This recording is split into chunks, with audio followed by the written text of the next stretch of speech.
in today. It's our Halo 4's all-new version of Slayer. We've got 2 new big systems we're showing off, Ordnance and Scoring. Okay. And it's looking good so far. I mean, we're just blown away by the skills of these guys. I got to play it earlier. It's awesome, so let's get right into the gameplay.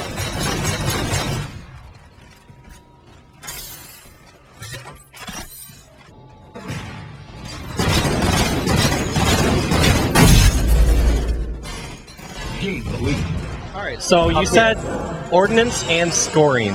Let's first go into Ordnance. I had a chance to play this earlier, and you have a better ability to describe it. Well, Ordnance is part of the game, obviously the drops. Yep. So explain these drops.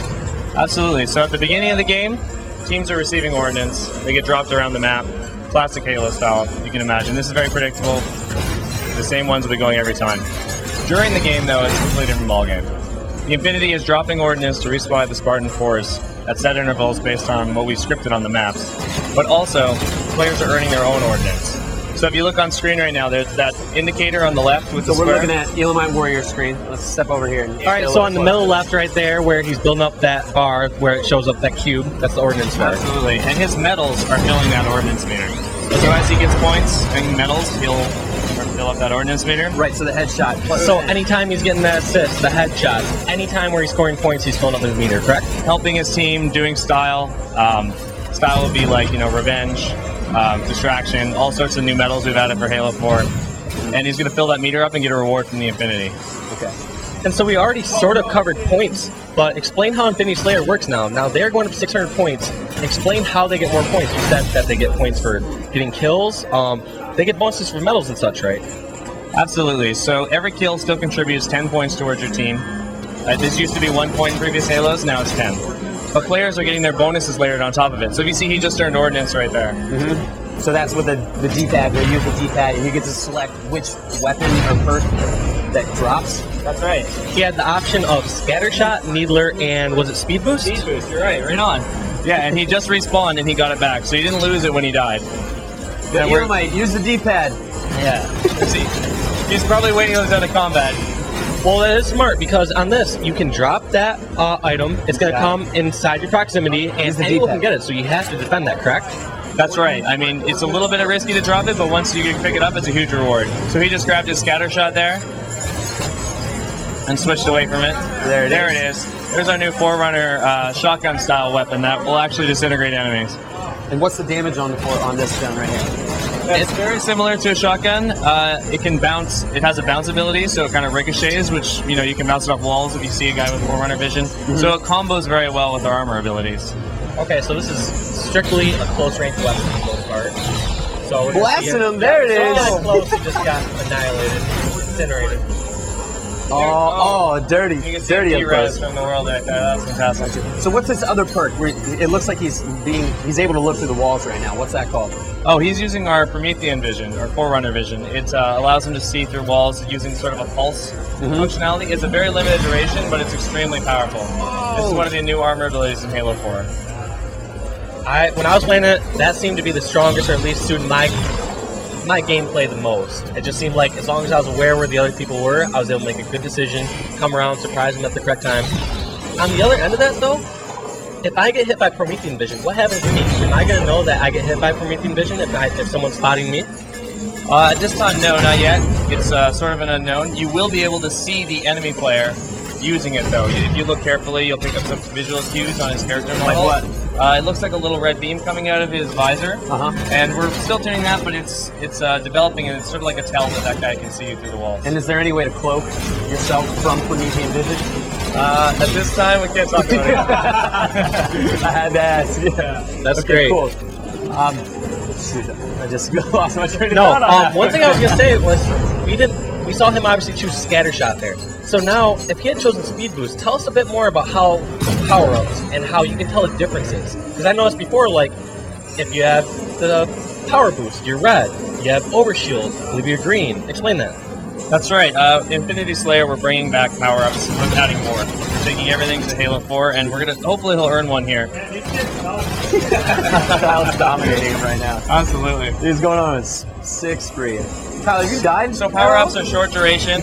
They apply directly to your Spartan Force armor. Fictionally, you pick them up by the Infinity drops a pod or capsule that sort of supercharges your armor. And the 3 we're bringing to E3 are Overshield, which is the classic one, but now we have damage boost and speed boost. The visual effects, you'll see an effect on the outside of your character, but also in first person to show that you've earned it. So he just earned Overshield there. Okay. And he's got another Looks drop. like, yeah, if he does this drop, he's going to get this OS. How's it saying he just got distraction points? He's hiding from his ordnance drop. But he called in a sticky detonator. That's another one of our new weapons we're showing off at E3. Sick. All right, so how do you use this gun? This is kind of a trap weapon. He's got to drop it, and you saw it. Now it's armed, and he's got a little radar screen, and he can blow it up. Okay. So it's great for trapping it. My personal favorite is to drop an ordnance drop, and then trap the actual ordnance drop. Right, so it's And like wait a for little someone to try to steal my ordnance, then boom. Yep. So this is some of the ways we really leverage the Halo 4 sandbox to combo these new armor abilities, weapons, and ordnance together. You have to. Well, how do you use it? So use that Eli was weapon- just asking how to use it. So you pull the trigger once, and then you pull it again to detonate it. Absolutely. You pull the trigger once, it'll fire. There's a short arming period, and then you can pull it again to detonate it. Right. Now, the opponent, can they see the arm, and could they shoot that or disarm it themselves, or can they never pretty much cross area until someone else explodes it? It's still in development, so we're working out all those tweaks, but we can totally check it out today and get a feel for it. All right, so let's take a look over at Hoaxer's screen. He's using a different weapon. Looks like the carbine. Has the carbine changed from Halo Reach to Halo 4? Yes, it's been completely redesigned and remodeled. All of our weapons have been retuned. We tried to keep as much of the battle rifle feel and the sound as possible, although they have been redone from the ground up. You can see him going on headshots free here. Right. Surprised he didn't take that needler. Yeah, how powerful is the needler in this title compared to the other ones? You're gonna have to gauge for yourself. We'd love to hear your feedback on it. I used it earlier. I was getting quick kills off it. It's It was had nice. its ups and downs for sure as far as power, because you've seen, catching someone off guard in Halo 3, for example, just some blows up instantly. Halo 1, not gonna lie, it was by far the worst weapon as far as damage-wise in multiplayer. And so it's just interesting to see how you guys balance out these weapons and what you do with each one. So that's one thing I'm super excited to see while I'm out here today. Definitely. The needler is an ordnance weapon in the E3 build we have here today, and the power level is a little bit higher than the loadout weapons you're going to be getting, so this is a reward.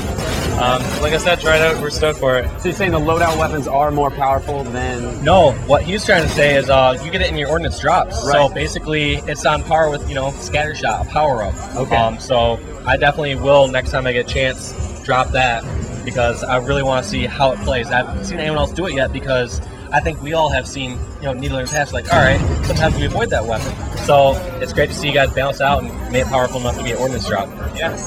So let's take a look at the HUD really quick. How's the HUD changed as far as the information that's given to you on the screen compared to Halo Reach and all the other titles? Well, in Halo 4, we had this idea to make the HUD feel like a jet fighter. Okay. And all the technology behind it, we've got a fantastically talented team that's redesigned and rebuilt all the HUD elements, not only to optimize them to meet our graphical goals for Halo 4, but also to just polish that presentation as far as we could. Some of the new elements you're seeing are obviously the ordnance meter, which we discussed before. Right. We've got a new, it's the armor ability meter. Yep. That is much better at showing you when it's depleted. Okay. Some of the new thing you'll see there, that's the combat log. So that 5 kills to win is now separated from the message feed. So it's a much better way of highlighting what's going on in the action. I'm so Having everything cluttered. I like that. That's really cool. Yeah. All right, so that's let's talk about the grenade slots. Grenade slots. So we've got 2 grenades. You can each carry 2. There's one of the armor mods you can use that will Grenadier will let you take one more into the battlefield. So you can have 3. Yeah. Okay. And that's something we didn't get to cover really yet, is these armor Big mods. changes. So, for example, you get to choose a support and tactical option. Explain those shortly. Well, they're both armor mods. They go into the Spartan suit. It'd probably be best to go over them if we're looking at them all in the loadout menu. Yep. But you can customize your loadout in-game and change your loadout between spawns. And there's full loadout customization at the front end, so it'd be the best place to take a look at it. Yeah, so we will definitely have to check that out here. So that game just wrapped up. Elamite, let's lead us to the stats here real quick. Let's just go ahead and say I dominated everyone. 19 and 10. You were going. You dominated everyone. 2 assists. And nobody cares about those though. main Slayer in Halo 4. All right. And whoever was Red 03 did really bad, so we should find out who that is and point him out. 23 deaths, yeah. I don't know. Hey, we're doing it. We're gonna be able to see where weapons are at. In this mode, they're carefully tuned by map. And the other important thing is that when a rocket launcher enters the battlefield in this map, everyone's going to see that ping, and that one